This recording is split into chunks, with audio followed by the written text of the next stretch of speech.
Mudah-mudahan nggak bosan ya ngeliat saya waktu ngantuk-ngantuk begini lagi. Nggak dok, tetap semangat dok. Terima kasih.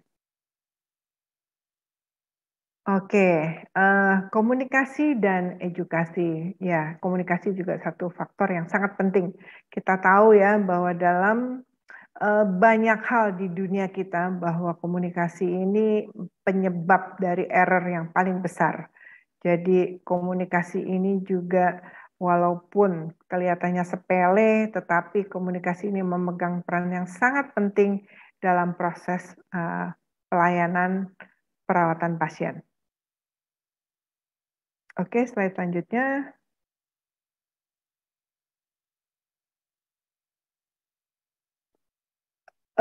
Standar ini ada 7 standar dengan 25 elemen penilaian.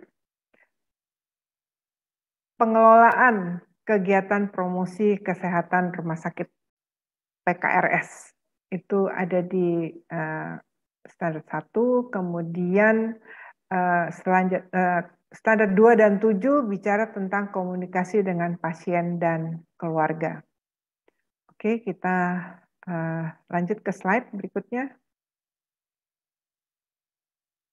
Bapak Ibu sekalian, saya berusaha untuk memenuhi waktu dengan konten yang ada untuk mungkin tidak terlalu detail karena saya juga bersyukur bahwa dengan standar baru ini kelihatannya semuanya sangat clear, sangat jelas untuk dijalankan. Mungkin ada beberapa sedikit aja yang ini apa sih maksudnya, tapi sebagian besar itu sudah very clear. Dan saya juga bersyukur bahwa dengan standar baru ini banyak sekali dokumentasi-dokumentasi yang kita mudahkan, yang kita bisa permudah. Maksudnya jangan sampai dokumentasi menghambat proses akreditasi di rumah sakit Bapak Ibu sekalian. Tadi Dr. Aryati sudah menyampaikan panduan itu hanya untuk yang diminta tertentu. Tetapi sebagian besar itu cukup dengan kebijakan rumah sakit dan cukup dengan SPO atau SOP. Jadi kita harapkan enggak perlu lagi Bapak Ibu terlalu banyak mempersiapkan dokumentasi-dokumentasi yang berulang. Oke, KE1 rumah sakit menetapkan tim atau unit untuk promosi kesehatan rumah sakit dengan tugas dan tanggung jawab sesuai peraturan perundang-undangan. Jadi setiap rumah sakit harus mengintegrasikan edukasi pasien dan keluarga pasien, karena nantinya di rumah itu keluarga banyak terlibat, sebagai bagian dari proses perawatan. Dan disesuaikan dengan misi pelayanan kita, kemudian juga dengan populasi pasiennya. Rumah sakit dapat menetapkan tim untuk siapa yang menyelenggarakan pelayanan ini dan mengatur penugasannya. Dan koordinasinya bisa jalan lebih baik. Jadi standar akan membahas lebih lanjut mengenai pengelolaan kegiatan PKRS. Ini sangat penting karena waktu dokter bersama dengan pasien itu sangat terbatas. Kadang-kadang penjelasannya juga sangat terbatas. Sehingga komunikasi dan edukasi ini kalau ada tim khusus yang menjabarkan apa yang tadi disampaikan itu akan sangat membantu pasien untuk mengerti lebih lanjut dan juga untuk mengurangi kalau masih ada pertanyaan dan sebagainya bisa disampaikan. Oke, slide.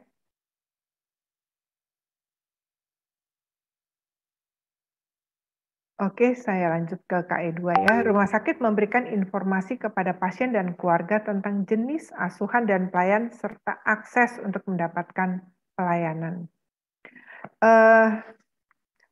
Pasien dan keluarga membutuhkan informasi lengkap mengenai apa sih yang akan dikerjakan, kemudian apa kira-kira hasilnya, karena seringkali kita hanya menjelaskan, tetapi kita tidak menyampaikan kira-kira tuh hasilnya seperti apa.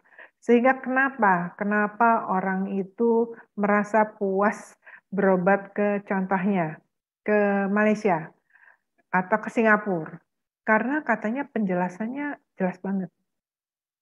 Sebetulnya kalau kita lihat dari beberapa tempat pelayanan di rumah sakit kita di Indonesia, penjelasannya juga bagus dan lengkap. Tetapi kenapa masih nggak nyampe juga? Karena ekspektasinya nggak dijaga. Nanti mungkin ada poin yang akan dibahas di standar selanjutnya oleh mungkin Dr. Dini atau sudah oleh Dr. Aryati tadi mengenai harapan. Jadi kalau pasien berobat itu kita harus menyampaikan harapan dari proses pengobatan tersebut. Contohnya yang paling mudah yang saat ini saya baru alami, Bapak Ibu, 7 bulan yang lalu saya mengalami accident, patella saya patah. Kemudian saya ditangani oleh dokter spesialis ortopedi dan disampaikan, "Dok, gampang kok. Ini gampang banget asal dokter latihan." Tapi dokter harus latihannya keras dan harus hari kedua udah mulai latihan. Hari kedua post op udah harus latihan. Nanti ya kita lihatlah, dokter bisa jalan lagi. Membesarkan hati saya. Tapi waktu dokter rehab medik menjelaskan, saya punya harapan yang bisa lebih saya jaga. Jadi disampaikan, bulan pertama dokter baru bisa begini, bulan kedua nanti begini, bulan ketiga begini. Bulan pertama harus dibantu dengan alat ini, bulan kedua begini, bulan ketiga lepas, bisa jalan sendiri. Kemudian nanti implan yang dipasang itu akan kita lihat lagi. Kalau sudah kuat semuanya akan dilepas antara bulan ke-9 sampai 1 tahun. Jadi saya dijelaskan dengan sangat baik, sehingga saya tahu bahwa saya nggak bisa langsung jalan, langsung lari. Karena mula-mula saya mengalami yang namanya frustasi juga. Dan a little bit depresi juga. Aduh, nggak bisa jalan lagi nih. Aduh, tergantung sama orang nih. Aduh, nanti kayak gimana ya, walaupun saya udah nenek, tapi saya, aduh kayak nenek-nenek ya, nanti jalan pakai tongkat. Tetapi dengan penjelasan yang sangat rinci dan sangat baik, saya bisa terima semua fase demi fase dengan sangat baik. Karena saya tahu bahwa prosesnya itu butuh waktu. Dan ini yang seringkali menjadi salah satu kendala kita di Indonesia. Kurang menjelaskan tentang ekspektasi dari pasien. Saya berharap dengan proses akreditasi yang nantinya Bapak Ibu sekalian jalani, kita akan bisa lebih baik untuk menjaga ekspektasi pasien. Kenapa pasien komplain? Karena ekspektasinya dengan pelayanan yang kita berikan itu berbeda. Kalau ekspektasinya bisa kita jaga, maka mestinya pasien tersebut nggak akan komplain. Kemudian juga mengenai akses kita juga harus kasih tahu akses di rumah sakit kita, kemudian pelayanan apa saja yang kita bisa berikan, dan pelayanan apa yang tidak bisa diberikan untuk kasus orang tersebut. Contoh, orang dengan batu ginjal, kalau dalam decision-nya kita akan lakukan ESWL dan di rumah sakit kita nggak punya ESWL, tentunya kita harus kasih tahu, Bapak atau Ibu, misalnya bapak-bapak ya, batu ginjal, kami tidak punya alat untuk memecah batu ginjal. Kita akan refer ke rumah sakit X. Dan kami sudah punya kerjasama dengan rumah sakit tersebut. Jadi kita harus kasih tahu di depan. Dan kalau dari depan pasiennya bilang, udah deh kalau emang nggak bisa di sini, ya saya pindah aja ke rumah sakit. Itu kembali adalah hak pasien untuk mendapatkan pelayanan yang accessible dan yang sesuai dengan kebutuhan dari pasien tersebut. Slide.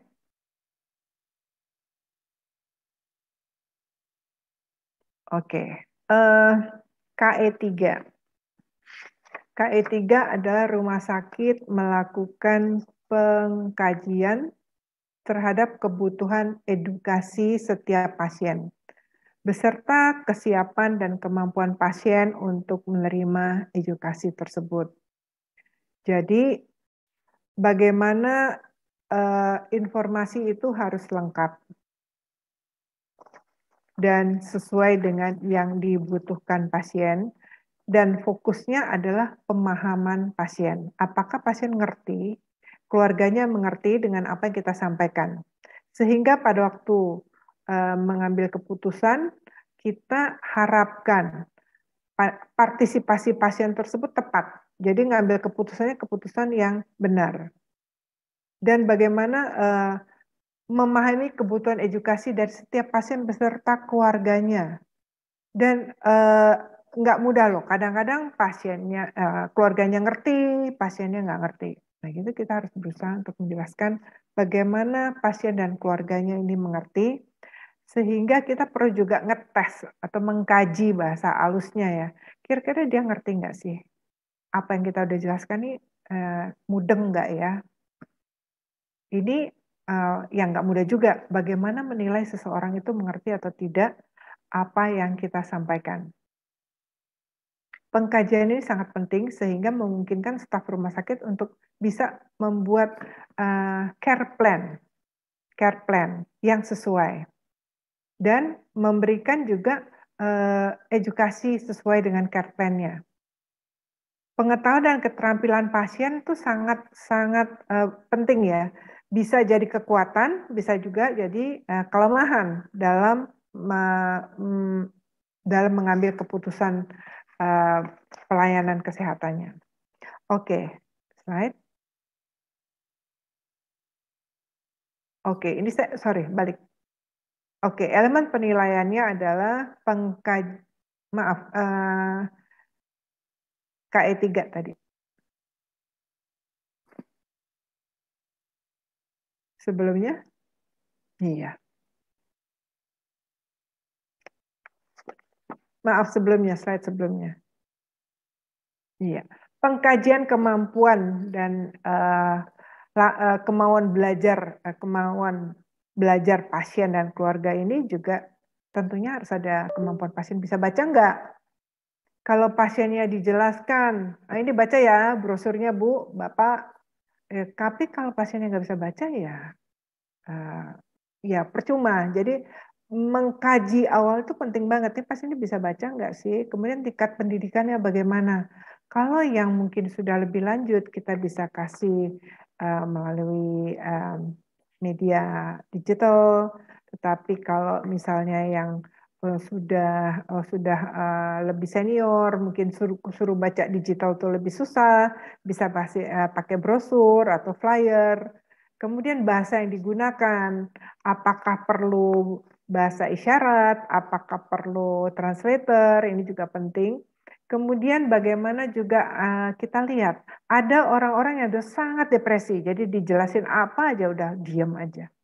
Tapi bagaimana kita bisa juga melihat motivasinya, dan bagaimana kita membantu kalau orang-orang tersebut, orang-orang yang dalam tahap emosional yang sangat rendah.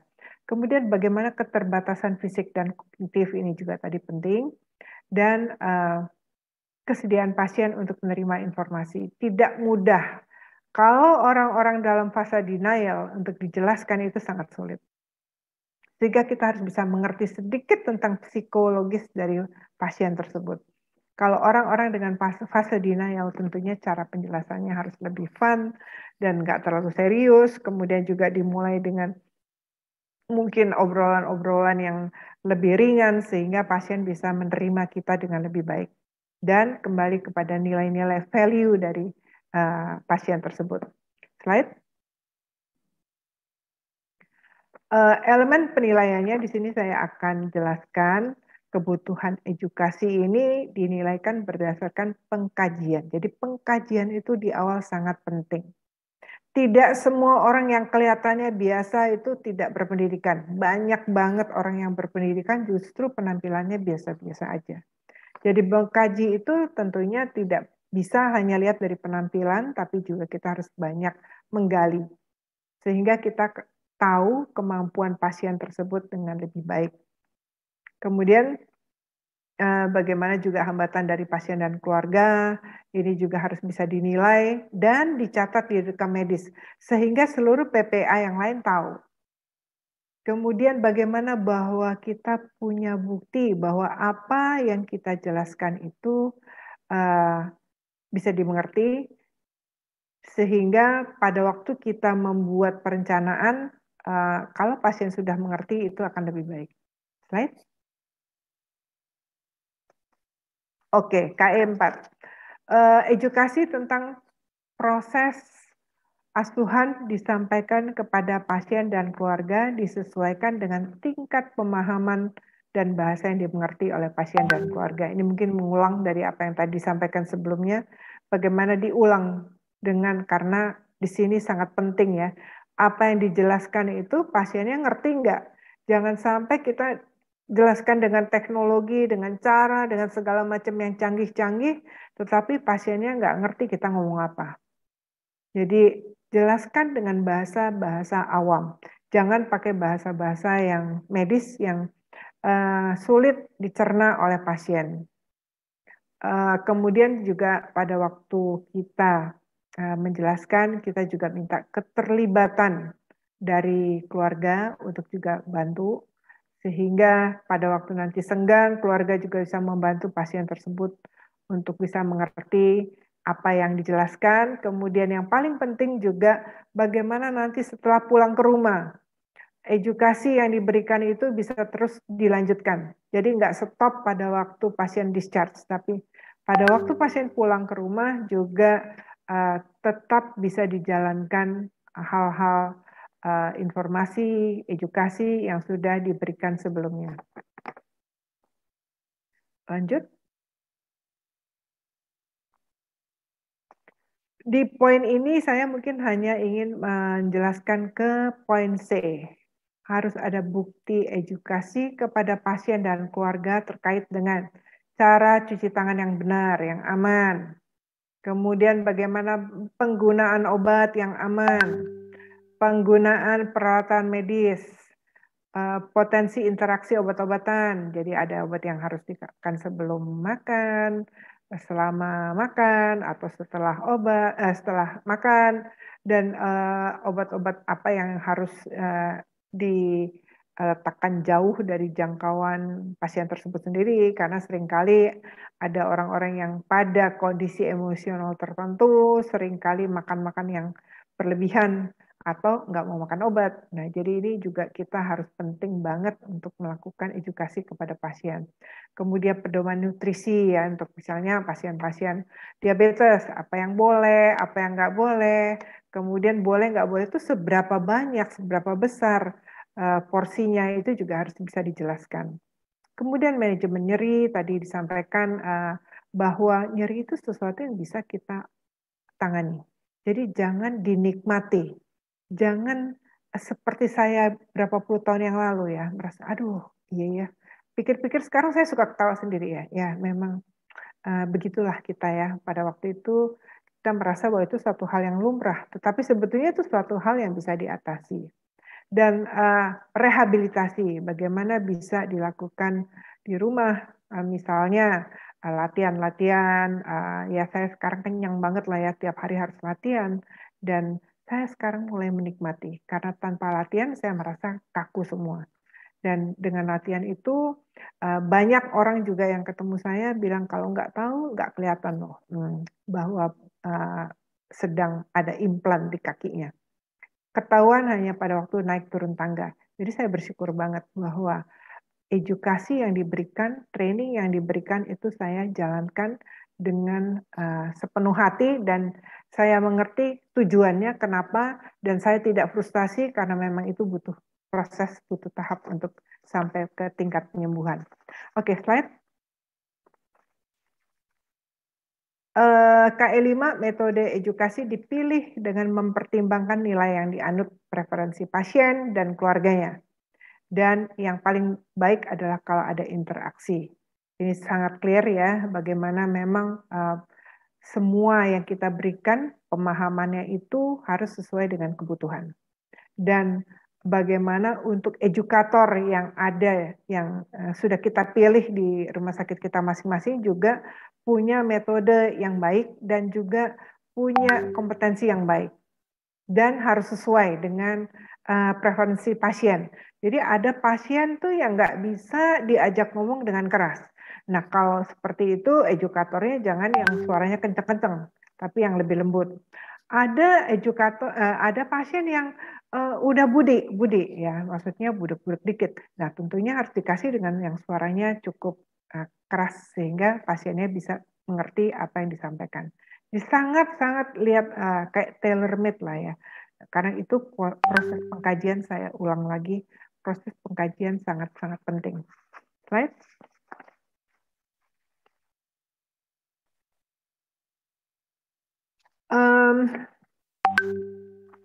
Waktu sampai di mana? Oke. Slide ini bisa dilanjutkan. Oke, KN6. Dalam menunjang keberhasilan asuhan yang berkesinambungan, upaya promosi kesehatan harus dilakukan berkelanjutan. Jadi setelah mendapatkan pelayanan di rumah sakit, pasien terkadang membutuhkan pelayanan di rumah, pelayanan selanjutnya. Nah, untuk itu di rumah itu kita harus identifikasi kira-kira pelayanan apa aja yang diperlukan, kemudian kira-kira yang dekat-dekat rumahnya sumber yang bisa memberikan edukasi itu dari mana ya? Dan siapkan, lakukan kontak, komunitas mana yang bisa memberikan pelayanan. Khususnya ada organisasi tertentu. Dan alangkah baiknya kalau kita bantu untuk melingkan pasien tersebut dengan komunitasnya. Contoh, untuk pasien-pasien kanker misalnya, YKI itu punya banyak sekali pelayanan-pelayanan yang bisa support pasien selama di rumah, atau waktu dirawat di rumah, atau waktu menjalani kehidupan di rumah. Pasien-pasien HD itu juga ada komunitasnya, dan itu juga kalau saya nggak salah udah hampir di seluruh Indonesia ada. Pasien-pasien geriatri, ini yang menarik ya. Pasien geriatri itu banyak adalah orang-orang yang lonely. Dan geriatri itu problemnya banyak sekali. Ini sebagai gambaran contoh yang mungkin Bapak Ibu bisa contoh untuk lakukan di rumah sakit masing-masing. Kami punya pelayanan untuk senior. Setiap di salah satu rumah sakit kami ya, punya pelayanan untuk senior. Jadi lansia. Tapi nggak disebut lansia, tapi untuk warga senior. Itu usianya 60 tahun ke atas, kemudian setiap minggu, hari tertentu tuh diadakan acara kumpul-kumpul. Mula-mula saya juga bingung, ini apa ya ininya ya, ujungnya, apakah akan berhasil, apakah akan gimana ya, tapi ternyata hasilnya luar biasa. Jadi para senior itu berkumpul dengan orang-orang seusianya dengan problem kurang lebih seusianya itu sangat-sangat mereka rindukan. Kemudian apa yang kita lakukan adalah tentang edukasi. Edukasi misalnya untuk dari rehab medik apa yang harus dilakukan, dari gizi apa yang harus dilakukan, dan ada yang namanya terapi musik. Terapi musik ini ternyata luar biasa dampaknya. Jadi para senior tersebut diajarkan untuk menjejakkan kakinya kanan keras pada waktu yang bersamaan. Kemudian kiri, kemudian tepuk tangan. Akhirnya itu bisa menjadi nada suara yang bagus banget dengan gerakan-gerakan dari para lansia tersebut. Dan mereka fun banget, mereka senang banget sehingga hari tersebut adalah hari yang ditunggu oleh para pasien lansia. Bapak Ibu, ini adalah metode edukasi di community yang sangat efektif, yang sangat bermanfaat. Karena tanpa terasa bahwa ini pasien lagi diedukasi, pasien merasa fun, senang, menunggu-nunggu, dan pasien mendapat banyak sekali masukan. Setiap minggu topiknya bisa beda-beda, tergantung dari kebutuhan yang kita lihat dari para lansia tersebut. Dan nggak main-main loh, setiap minggu yang datang tuh bisa mencapai sampai hampir pernah sampai 100 orang. Jadi jumlahnya sangat banyak dan mereka juga sangat happy ya. Tentunya ini sebelum pandemi, kami berharap kalau pandemi ini berakhir kita bisa mulai lagi program ini karena program ini sangat baik. Slide. Oke, langsung kita ke KE7. Profesional pemberi asuhan mampu memberikan edukasi secara efektif. Bapak Ibu, kita yang memberikan edukasi tentunya harus kompeten, harus memahami apa yang akan kita berikan. Jadi kita juga harus memberikan training kepada PPA tersebut, terutama untuk melaksanakan komunikasi efektif. Dan juga mereka harus terus di-upgrade ya, ditambah pengetahuannya, ditambah skill-nya dalam memberikan asuhan komunikasi dan edukasi kepada pasien. Jadi tidak hanya pasiennya yang diedukasi, tapi PPA-nya juga terus harus ditingkatkan kemampuannya. Dan informasi yang diberikan itu jangan sepotong-sepotong. Nah, karena itu seorang PPA yang memberikan edukasi itu betul-betul harus terampil, harus punya knowledge yang banyak dan harus mempunyai komunikasi yang sangat baik. Baik, lanjut. Jadi elemen penilaiannya adalah harus ada bukti bahwa PPA-nya sudah diberikan pelatihan dan mempunyai komunikasi yang efektif, dan PPA telah memberikan edukasi yang efektif kepada pasien dan keluarga secara kolaboratif. Jadi kita nggak bisa sendiri, tapi kita bisa melibatkan keluarga, kita juga bisa melibatkan komunitas, kita juga bisa melibatkan yayasan-yayasan atau pihak manapun yang tersedia saat ini yang cukup banyak. Baik, Ibu Moderator, saya kembalikan. Oke, terima kasih. Terima kasih Dokter Grace untuk materi kedua. Pertanyaan materi kedua sudah dikirim, Dok. Oke, baik. Pertanyaan dari Ibu Sri Soherning, mohon izin bertanya dok, sejauh mana tindakan rumah sakit bila ada kekerasan fisik terhadap PPA dan dari keluarga pasien, dan alurnya bagaimana? Oke, baik, kami belum, ya Bu, cukup mungkin tahun lalu ya kita alami di salah satu rumah sakit kita, bahwa yang tadi saya bilang, ayahnya nggak terima hasil dari progres perkembangan kesehatan anaknya, mukulin perawat. Jadi apa yang kita lakukan pada waktu itu, memang security sudah dikasih code bahwa segera datang, tetapi bukannya mereda, malah makin mukulin. Kebetulan akhirnya ada pasien sebelahnya juga yang bantu, pasien tersebut ternyata adalah polisi juga ya. Sehingga apa yang kita lakukan dan alurnya bagaimana? Kita sudah berusaha untuk melakukan pendekatan-pendekatan kepada pasien, kepada keluarga pasien ini sebelumnya. Sudah ada komplain, sudah disampaikan bahwa perkembangan penyakitnya begini, tapi tetap nggak terima, marah-marah, teriak-teriak, dan mukul. Sehingga akhirnya dengan sangat terpaksa kasus ini dibawa ke pengadilan. Dan ya akhirnya emang nggak enak karena Bapak ini harus masuk ke dalam Hotel Prodio, tapi ini juga satu pembelajaran bahwa PPA adalah manusia juga yang harus dihargai dan nggak bisa semena-mena kalau hasil tidak sesuai dengan yang kita harapkan, terus kita bisa mukul, kita bisa marah-marah, bisa maki-maki. Nah, proses pembelajaran buat kita semua. Oke, dari Bapak Sikri Walhamdi. Izin bertanya, pasien awal masuk dimasukkan oleh ibunya tanpa sepengetahuan suami. Dan anjuran ibu yang memasukkan suami nanti kalau butuh info ke ibu saja. Sorry, pasien awal masuk dimasukkan oleh ibunya tanpa pengetahuan suami dan anjuran ibu yang memasukkan suami nanti kalau butuh info ke ibu saja. Bagaimana perawat memberikan edukasi ke suami? Posisi pasien ada masalah dengan suami. Oke, pertanyaan nggak mudah untuk dijawab ya, karena ini juga pastinya ada menyangkut tentang hukum. Tetapi kembali kita kepada standar saja.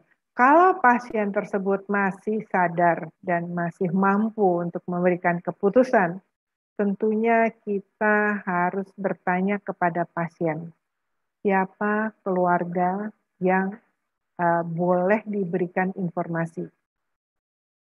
Kembali kalau pasien masih mampu, kecuali pasiennya ya sakit jiwa atau koma, yang nggak bisa ditanyakan pendapatnya tentunya berbeda. Tapi kita anggap pasiennya mampu, pasien kembali ditanyakan siapa yang boleh kita berikan informasi mengenai kondisi pasien.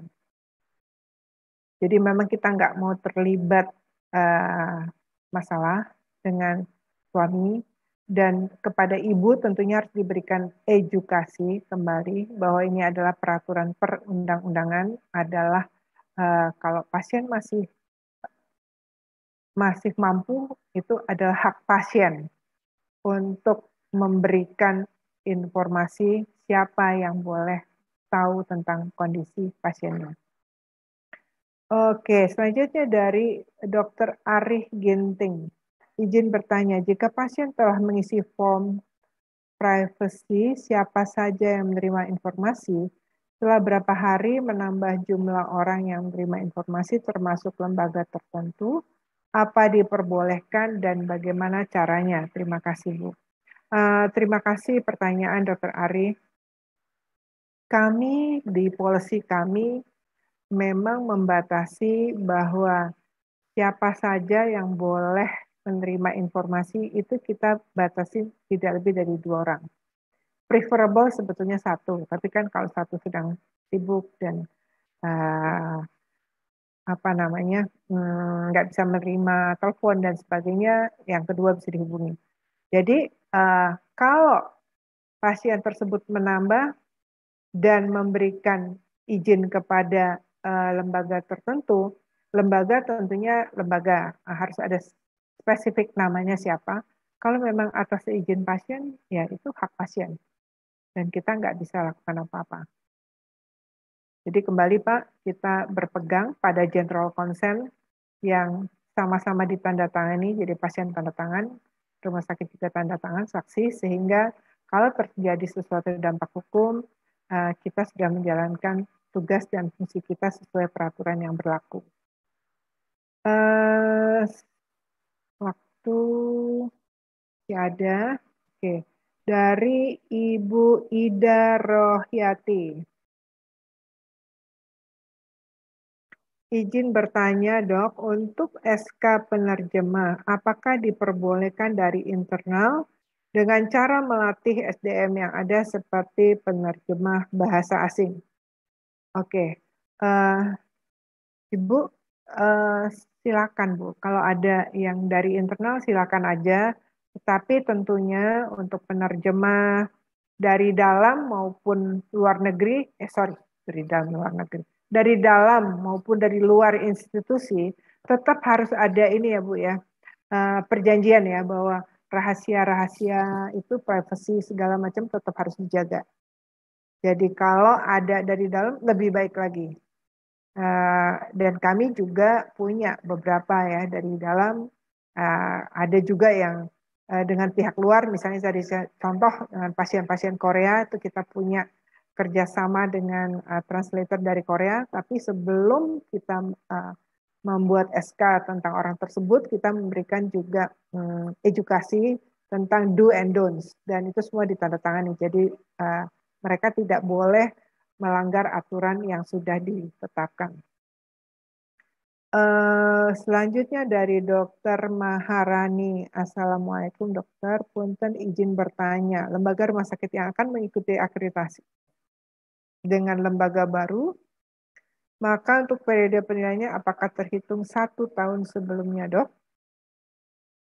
Misal kita akan melakukan akreditasi di bulan Desember, maka penilaian diambil itu dari bulan Januari 2022.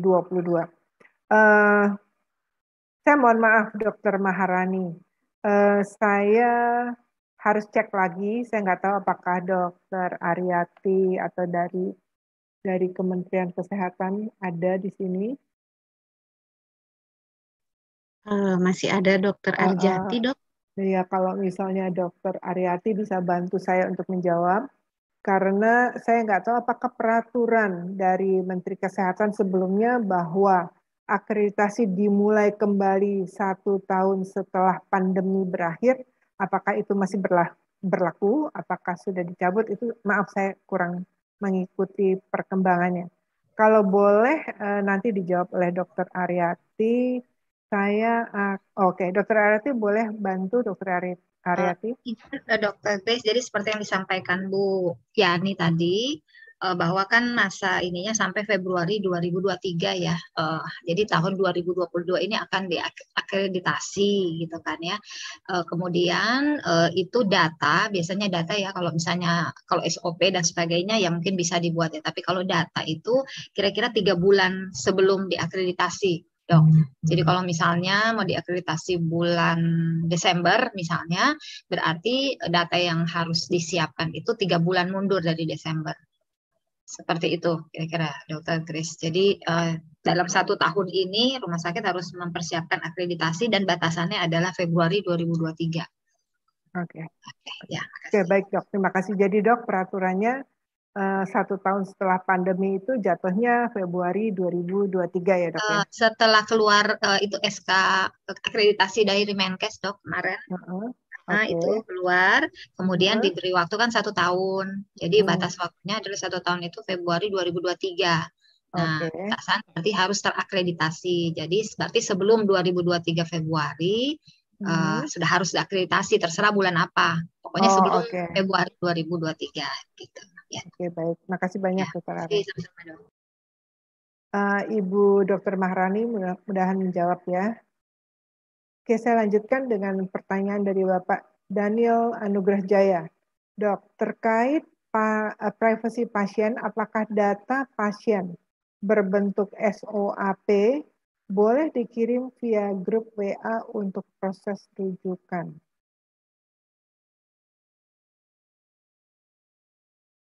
Oke, Dr. Daniel, untuk masalah hukum tentang penggunaan WhatsApp ini setahu saya memang sedang dibicarakan.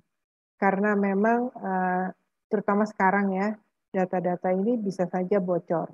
Jadi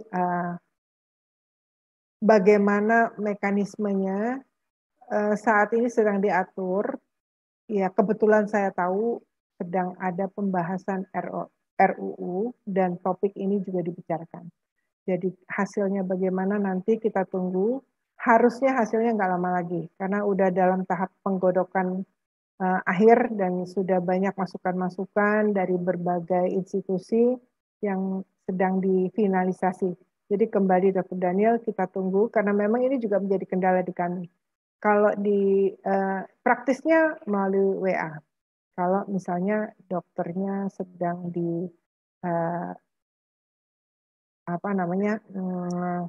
yang mau dirujuk ya, itu lebih cepat. Tapi secara dampaknya ini sangat mudah, data ini bocor, kemudian secara hukum privasinya tidak akan terjamin. Jadi ini sedang digodok untuk kedepannya. Terima kasih Dr. Daniel. Pertanyaan selanjutnya dari Ibu Ida Rohyati. Oke, izin bertanya, untuk kualifikasi tim unit PKRS, apakah harus nakes atau diperbolehkan dari tenaga non-nakes? Ibu, karena ini yang diberikan penjelasan adalah tentang kondisi pasien. Jadi menurut saya ini sebaiknya nakes. Tentang kualifikasi saya tidak melihat di standar. Bentar saya cek ya Bu.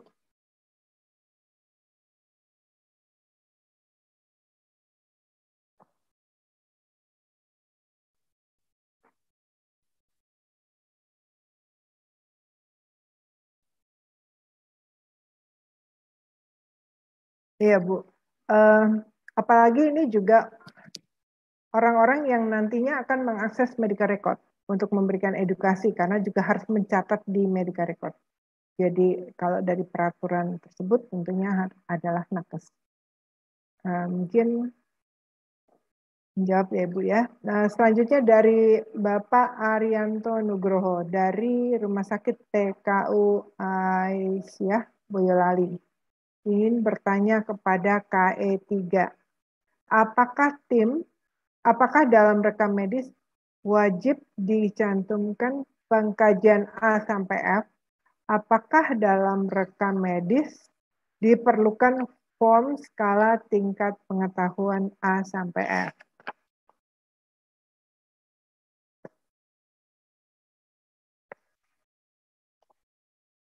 Oke,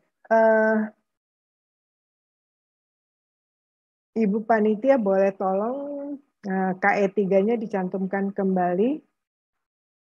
Oh ya, baik. Mbak Novi. Yang pengkajian kemampuan. Oke, kalau kita lihat di sini pengkajian kemampuan dan kemampuan belajar pasien A sampai F, itu kemampuan membaca tingkat pendidikan, kemudian bahasa yang digunakan, kemudian hambatan emosional dan motivasi, D-nya keterbatasan fisik dan kognitif, E-nya kesediaan pasien untuk menerima informasi, F-nya nilai-nilai dan pilihan pasien. Ya, seharusnya iya Pak ya, Pak Arianto, karena dengan kita cantumkan, PPA yang lain akan tahu. Dan juga akan aware bahwa pasien ini kondisinya seperti apa. Jadi informasi yang ditulis di rekam medis tentunya akan membantu semua PPA untuk memberikan pelayanan yang lebih optimal kepada pasien tersebut. Oke.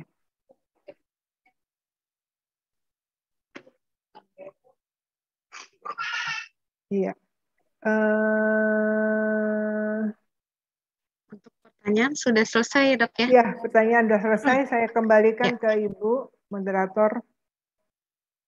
Baik, Dokter Grace, terima kasih. Untuk selanjutnya kita sambung lagi, Dok ya, untuk materi terakhir dari Dokter Grace hari ini.